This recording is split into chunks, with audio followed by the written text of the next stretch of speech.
it's been just this constant growth. You know, it's been more mentors and more kids and more sponsors, connections within the community. So this year it feels like we have a really dramatic growth and expansion going on, which we're excited about in terms of.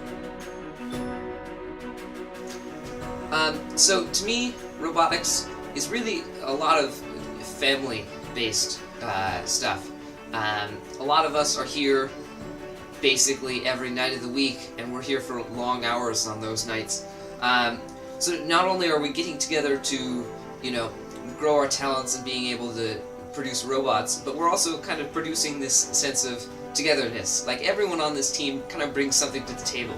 If it's humor, or if it's coordination, or if it's just being able to be there and willing to serve.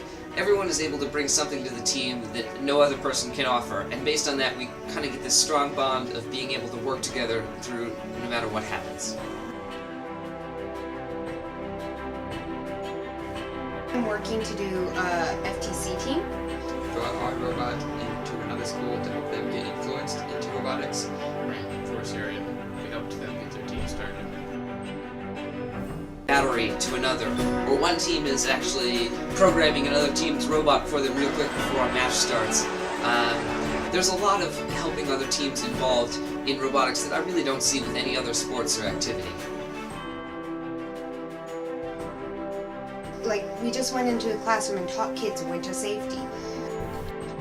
Spreading our ideas and tips to make our community a safer place for all ages. We took part in a polar plunge to raise money for the Oasis Women's Shelter in Cadillac. In doing so, we ended up raising over $300.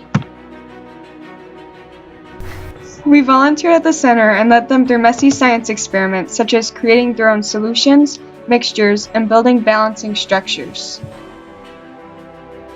This is born, even the name, Cadillac Connectors, is born out of a desire to make connections, to form connections for these kids, to these concepts, not just the physical nuts and bolts, wires and motors connections, you know, but the science, technology, engineering, math types of connections in the head, with their hands, and applying and practicing those things, as well as connections with the mentors themselves, the engineers who come in and are working with them, they're building relationships, connections with each other, building these relationships.